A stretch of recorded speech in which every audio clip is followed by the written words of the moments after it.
Alain, moi, je vais te passer la parole pour la dénonciation. La dénonciation de ce matin. Tu nous donnes la dénonciation, Alain, donc. Ok, la dénonciation de ce matin, c'est une histoire un tout petit peu triste, vécue par une dame. Elle est dans une... Elle a connu une idylle, une belle histoire d'amour avec un monsieur qu'elle a rencontré et qui la met d'ailleurs sur le plan matériel très à l'aise. Bel appartement, véhicule, il y a un certain standard de vie. De fil à aiguille, ils ont eu 2 enfants. Et là, elle se rend compte que le monsieur n'est pas libre. Au moment où, après lui avoir donné ces 2 marmots, elle se dit que ben, c'est peut-être le temps d'aller voir les parents, comme on aime à le dire. Pour passer à la vitesse supérieure. Voilà. Et là, c'est à ce moment-là qu'elle se rend compte que ben, monsieur n'est pas aussi libre qu'elle croyait. Le monsieur est marié. Il est marié.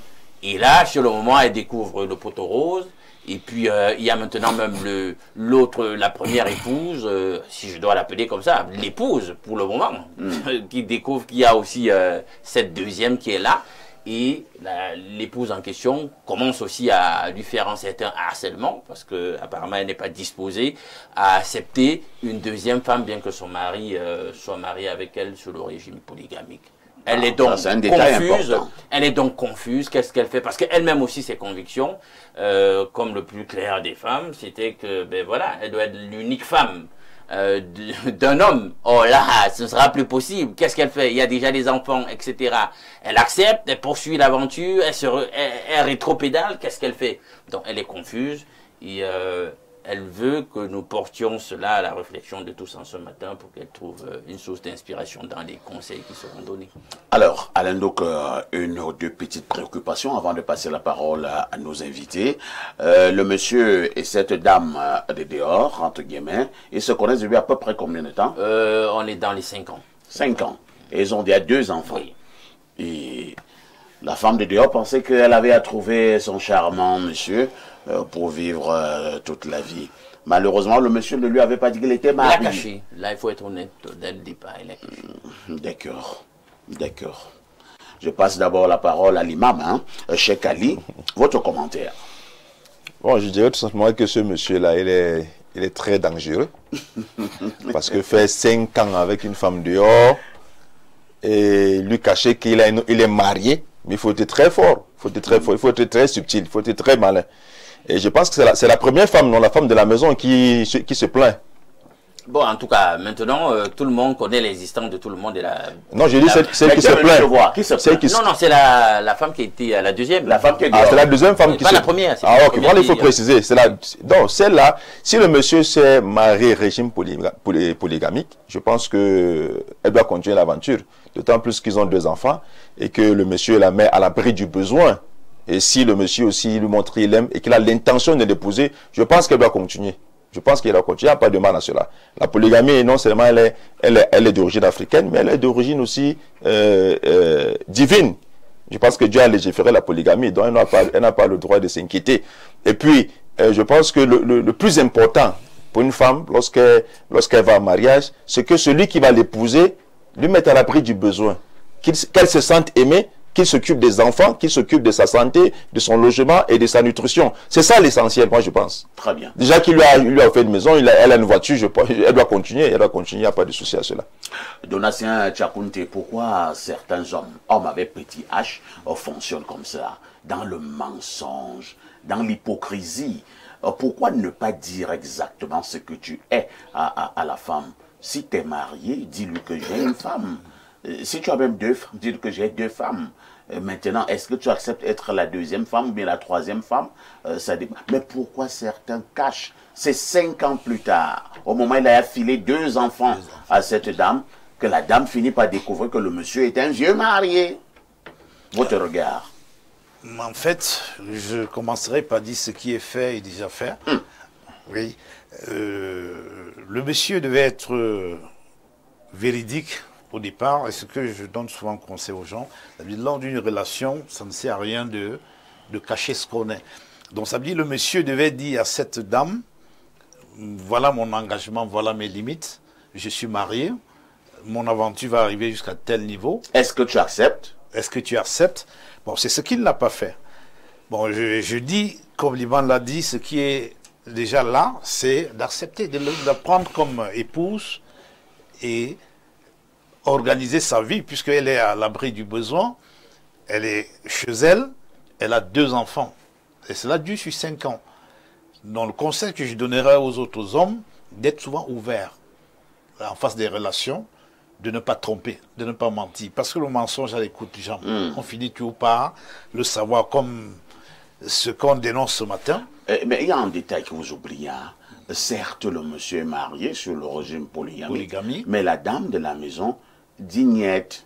Elle ne veut pas d'une deuxième femme chez elle. Alors, qui dérange dans ce cas-là? C'est la dame de la maison ou encore c'est toujours le monsieur? Non, je pense que la dame, elle a accepté de signer ce régime, donc ça veut dire qu'elle doit respecter. Et la loi, c'est la loi. Ça veut dire la polygamie qu'elle a acceptée au départ. Respect le contrat. C'est un contrat, elle doit accepter. Le monsieur doit juste passer par un entretien, une négociation, le dialogue avec son épouse. Elle doit dialoguer. Et je pense qu'elle va accepter. Il y a certaines femmes qui acceptent signer polygamie, mais en se disant que je signe seulement. Dès que moi j'entre là, je vais bloquer. Je bloque. Parfois, ça les rattrape. Oui, effectivement. Puisque si vous avez... Le mieux, c'est de mieux réfléchir pour son régime matrimonial. Oui.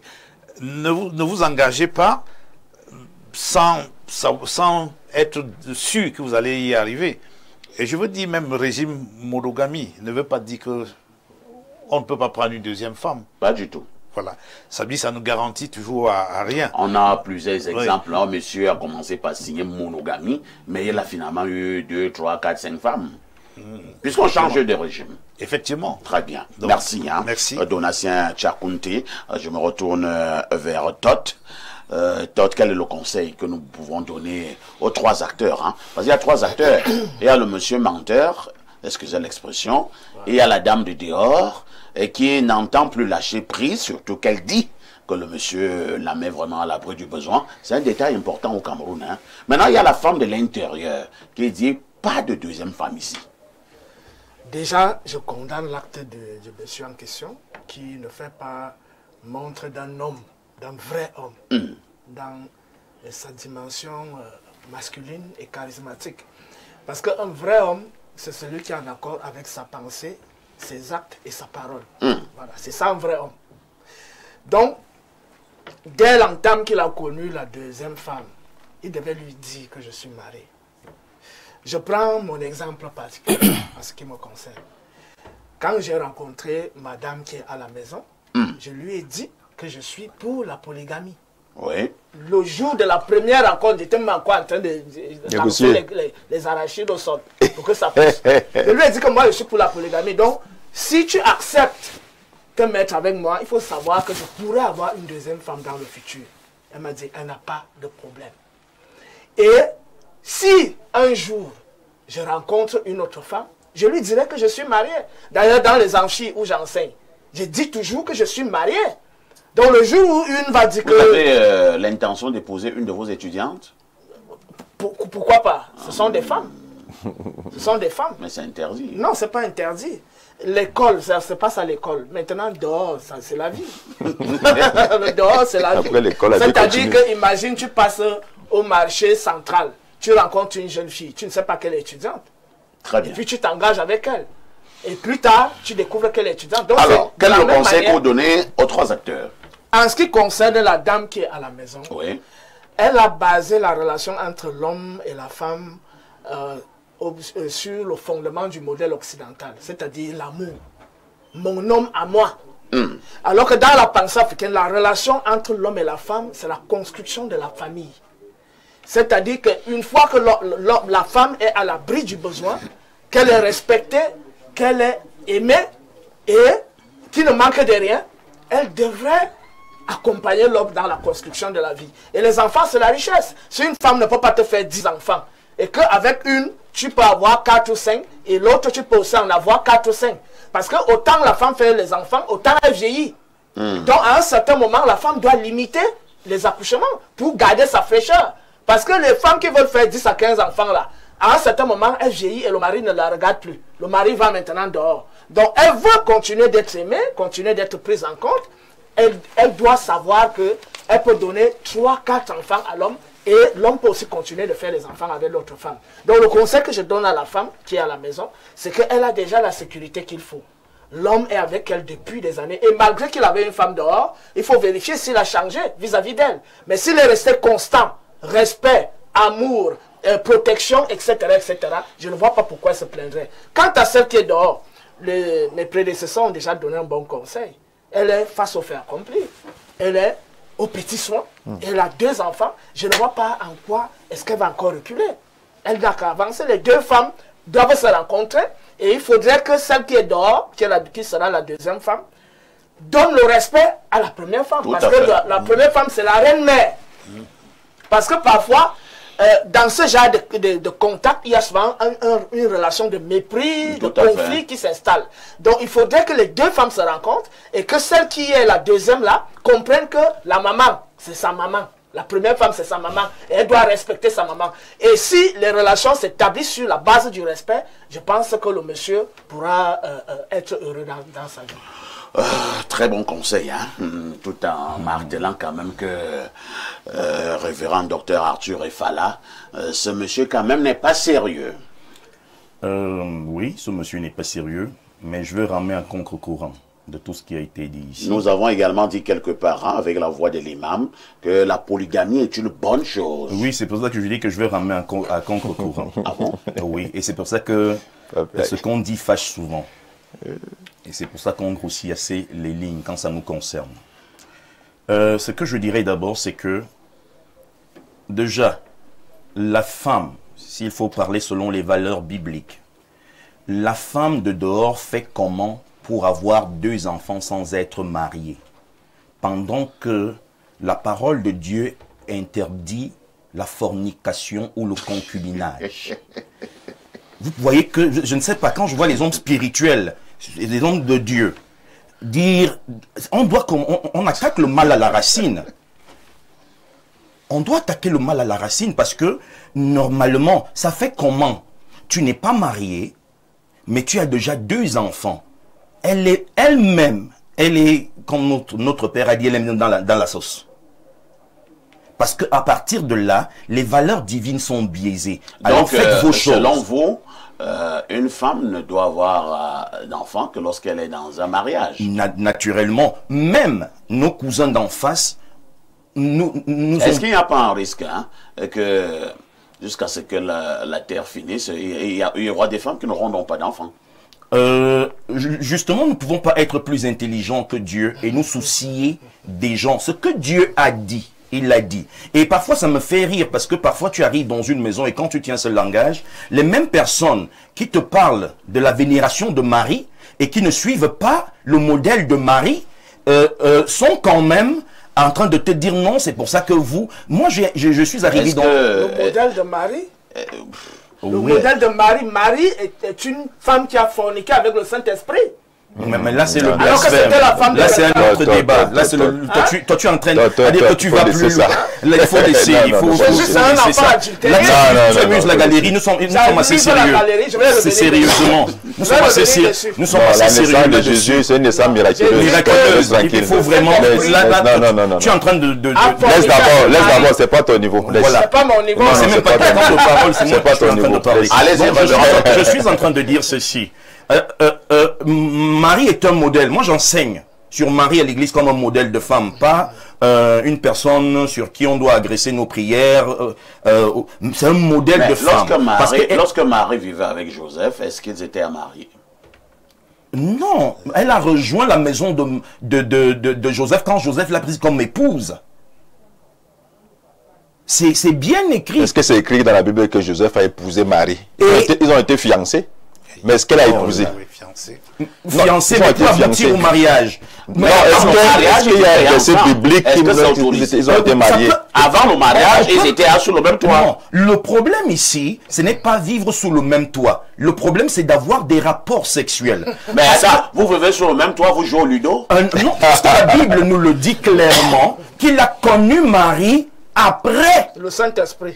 après la naissance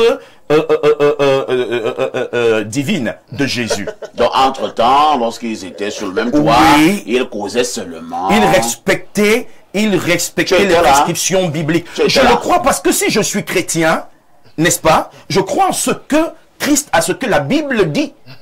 Vous êtes dans les dogmes, hein? Ce ne sont... Attendez. Le problème, c'est que sinon, la foi est paradoxale. C'est la raison pour laquelle la Bible dit que ces choses sont une folie pour celui qui ne les comprend pas, pour celui qui n'est pas un homme spirituel. Révérend, s'il vous plaît, je ne vous coupe pas. La dénonciation du jour, c'est que les faits sont déjà passés. Oui. La femme demande le conseil. Ça veut dire que tout le monde pêche. Permettez-moi, tout le monde commet des erreurs. Elle a commis une erreur. Maintenant, elle demande qu'est-ce qu'elle fait. Oui, voilà. il fallait c'est ça le problème. Il fallait que je commence par... Non, on sait tous que la fornication, la duperie est un péché. Nous avons le devoir d'éduquer. En fait, je répondais aux questions de Parfait. Au fur et à mesure que je voulais développer, il me posait d'autres questions. Alors vous allez maintenant chuter. Désorienté. Non, je disais que au début, les données ont été faussées. Bon, maintenant, puisque la situation est déjà là, et qu'ils ont signé le régime polygamique, la femme qui est à l'intérieur a accepté, dont elle ne doit pas, si elle refuse aujourd'hui, ce ne sera pas, elle ne va pas faire montre d'une personne honnête. C'est un contrat. Elle a accepté, c'est un contrat, et celle qui est dehors, puisque les enfants sont déjà, elle doit simplement, comment je dis, elle doit accorder le pardon à ce monsieur et entrer dans son foyer. Merci, merci pour cette analyse du révérend docteur Arthur Efala. Alain Dou, que faisons-nous en pareille circonstance? Plusieurs problèmes ont été posés sur la table. Hein. J'ai même eu peur que nous nous éloignions de la dénonciation, mais je vous passe la parole. Je vais quand même commencer par dire aux gens que vraiment, dans ces dénominations, dans ces mouvements religieux, vous gagneriez, pour être éclairé, pour être sage, à investiguer d'abord sur l'histoire de vos mouvements. Vous ignorez d'abord même souvent l'histoire de vos mouvements, l'histoire authentique, pas celle de la propagande. Quand vous allez la connaître, vous allez mener différemment vos ministères. J'espère que tu ne t'agresses pas à moi. Non. Parce que je ne comprends pas où tu vas. Est-ce que tu es le seul à avoir... C'est générique ce que je dis, c'est général. Bien, maintenant je reviens à la dénonciation. Il y a l'idéal. Et l'idéal justement se trouve dans, écoutez, Dieu veut que le mariage soit monogame, ça c'est son idéal. Mais lui-même a dû rétropédaler un moment et faire des concessions. Et là, même bibliquement, c'est défendable. Parce qu'on voit comment il y a une polygamie qui s'est proliférée sous sa barbe. Il a quand même dit, je laisse faire. Donc, on fait avec.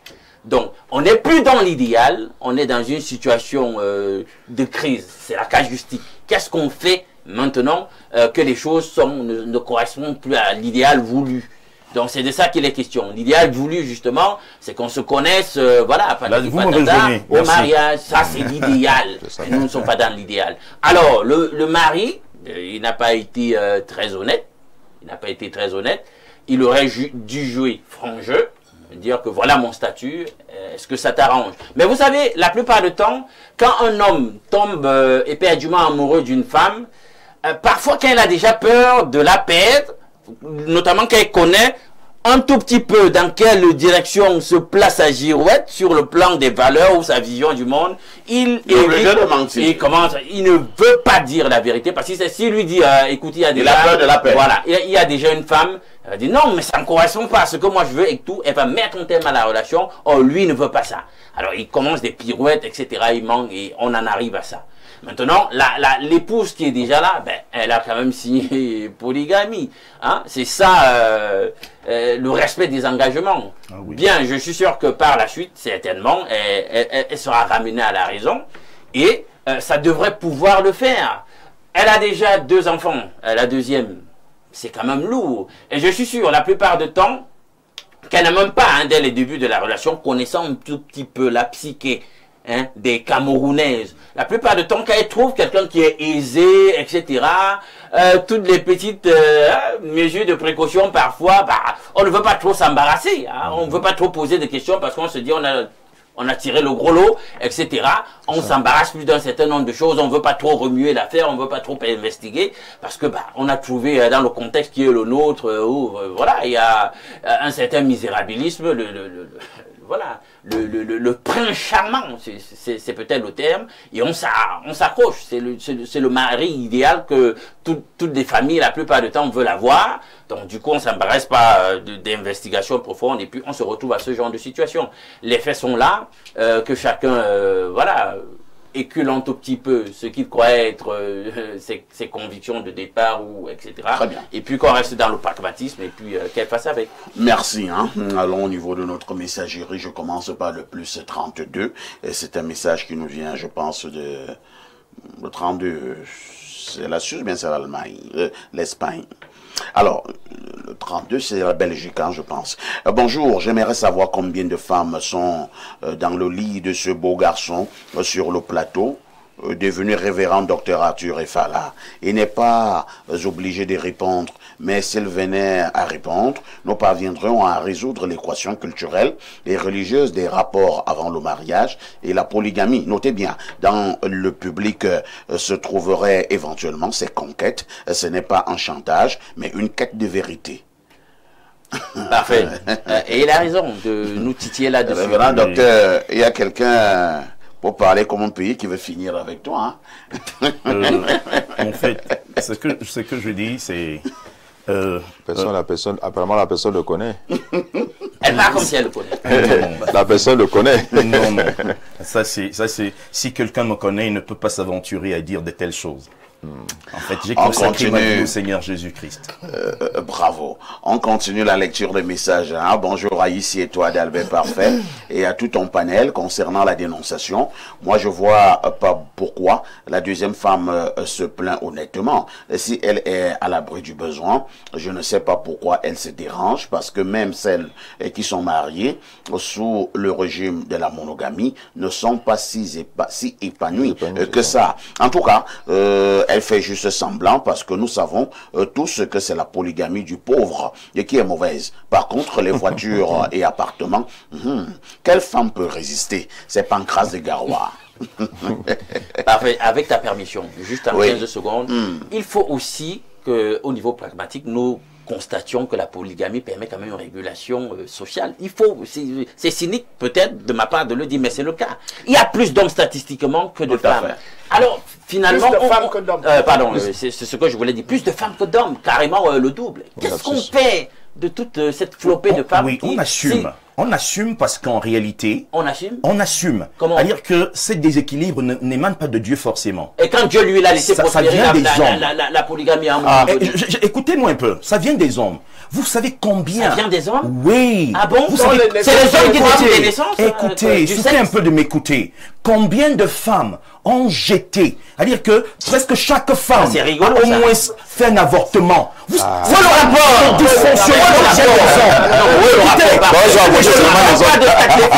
il y a, je dis au niveau il ne peut pas comprendre ce que je vais développer.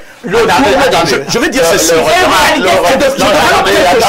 Le révérend est fait la chute et quelqu'un nous prendra la parole. Alors je suis en train de dire ceci. Ces dysfonctionnements et ce déséquilibre ne viennent pas forcément de Dieu. S'il faut regarder les avortements, les assassinats, par exemple, si on se réfère aux histoires bibliques, où l'Égypte a exterminé les mâles, ça crée... Vous n'allez pas attribuer ça à Dieu. Quand les hommes fonctionnent, ils assument leur fonction. Personne n'a attribué quoi que ce soit à Dieu. On fait un constat. C'est du pragmatisme. Alors, il y a un problème, qu'est-ce qu'on fait? Et à l'époque, je ne fais pas. Comment vous voulez qu'on rentre dans l'histoire? Je suis en train de dire ceci. Qu'on rentre dans l'histoire. Je suis en train de dire ceci. Non, rentrons dans la vie. Je crois qu'il a été dit ici que je chute. Oui, chuter. Je suis en train de dire ceci. Si, n'est-ce pas, je vole. Quand on m'arrête, je dois assumer mes conséquences, je vais en prison. Ça veut dire que si les humains ont décidé de choisir leur chemin, ils doivent assumer. Moi, je ne vais pas me marier, je ne vais pas prendre une deuxième femme sous prétexte que, parce qu'il y a plusieurs femmes, je resterai dans ce que Dieu a dit. Parce que dans l'Ancien Testament, c'était autorisé et c'était la volonté permissive, pas la volonté parfaite de Dieu. Et dans le Nouveau Testament, Jésus vient corriger la donne. C'est compris. Tu me permets de pas t'embrancher. Allez-y. On appelle la première alliance, la seconde alliance. Les deux se regroupent pour former une unité harmonieuse. Si vous commencez comme ça à faire une inflation sur le Nouveau Testament, comme pour dire que toutes les dispositions qu'il y a dans le Premier Testament... Non, mais c'est l'impression que vous allez laisser. Or, le Dieu en question est celui qui a dit qu'il ne change pas. C'est écrit aussi.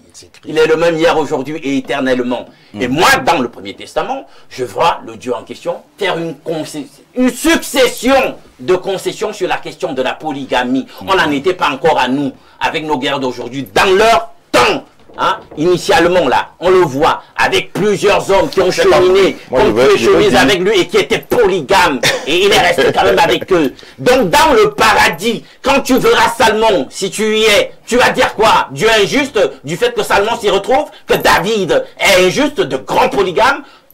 Qu'est-ce qu'on fait? Alors tu me diras aussi que l'inceste aujourd'hui, à dire que est approuvé parce qu'une période de le parallèle. Par contre, dans l'histoire de l'Église, écoutez bien. Est-ce que tu as fait une concession à la création même? Oh là, à la création. Oui. À dire que les hommes se multiplient comment? Oui. Par l'inceste. Mais à un moment vient la loi. Non, qui appelle ça l'inceste? Oh là là. Justement, heureusement que tu me poses une très grande question. Voilà. Parce que le péché étant la transgression de la volonté de Dieu, ce qui est dans la volonté de Dieu pour une saison n'est pas péché. Mais quand Dieu dit déjà, maintenant ça s'est proscrit, alors si tu reviens faire ce qu'il t'a même autorisé hier de faire, ça devient péché. Et la polygamie est proscrite où? Maintenant, ce n'est pas un débat entre le revend je voudrais dire quelque chose à 30 secondes. Également l'imam et les autres. C'est vrai que nous ne sommes plus dans la dénonciation. Mais je pense que la parole à l'imam. Quelque chose par rapport à... D'abord l'imam. Hein. Moi, ce que je voudrais dire, c'est que le révérend dit quelque chose de très, très grave. Il veut nous faire comprendre que toutes les femmes qui avortent des enfants mal. C'est pas ce que j'ai dit. Non, mais c'est ce que vous avez dit, qu'il y a les femmes qui avortent. J'ai parlé des différentes sources. Monsieur le révérend, quand on veut être technique ou bien scientifique dans la démarche, il faut aller dans les hôpitaux se renseigner. Je parle d'actuellement. Ne parlez pas de l'Égypte il y a de cela 10 000 ans. Nous parlons de ce qui se vit maintenant. Quand vous allez dans les hôpitaux, quand on fait les statistiques des naissances, on se rend compte qu'il y a plus de naissances de femmes que d'hommes. Maintenant, peut-être on ne peut pas justifier la polygamie à base de cela, mais je dis, soyons réalistes. Les femmes aujourd'hui, chaque femme cherche un mari. Et le conseil est clair, s'il y a plusieurs femmes contre par rapport aux hommes, qu'est-ce qu'on fait? Nous sommes en guerre. Dans des guerres, c'est les hommes qui... Non, nous sommes... C'est pas seulement les hommes. Non, quand vous parlez de guerre, on n'est pas dans la deuxième guerre mondiale, de la première guerre mondiale. Même au Cameroun, il y a quelle guerre qui élimine tous les hommes? Non, soyons réalistes. Merci. Hein. Et puis Jésus-Christ est descendant d'une lignée polygamique. Merci, c'est compris. Il a hérité du royaume de David qui fut polygamique, qui fut un polygame. C'est compris. Et Donatien Tchakounte, on termine avec vous sur cette question qui est née avec un fort ancrage de polygamie. Je voulais revenir un peu sur... Vous soutenez la polygamie, je présume? Dieu n'a pas interdit la polygamie. Ah, bravo. Il a commencé par là. Je voudrais revenir. Ne disons pas souvent ce que Dieu n'a pas dit. La parole de Dieu est claire. Je parle en tant que systématicien. Je reviens dans un passage où Dieu dit à Moïse, dans Exode, il dit, si un homme séduit une femme, couche avec elle, il paiera la dot et la prendra pour femme. Oui. Ça veut dire qu'il a commencé par faire quoi? La fornication. Pas coucher. Non, fornication, je mets à défi, il n'y a pas ce mot dans la Bible. Il y a fornicateur dans la Bible, mais il n'y a pas fornication. Et fornicateur, c'est quoi? Fornicateur, ça peut être un adultérien, ça peut être un homosexuel, ça peut être... Non, tout ce celui qui ne peut pas mettre fornicateur dans... Ce n'est pas fornicateur. Sinon, il y a une confusion. Fornicateur, ce n'est pas celui qui couche avant le mariage. Même un homosexuel, même un pédophile. Tout ça, c'est mélangé dans fornicateur. Mais je ne parle pas de fornication. J'utilise le thème qu'on a utilisé dans la parole. C'est fornicateur. Il n'y a pas le thème fornication dans la Bible. Très bien. Merci. Hein. Vous êtes en direct sur Info TV, CG dit Spiritualité. À tout de suite pour la suite.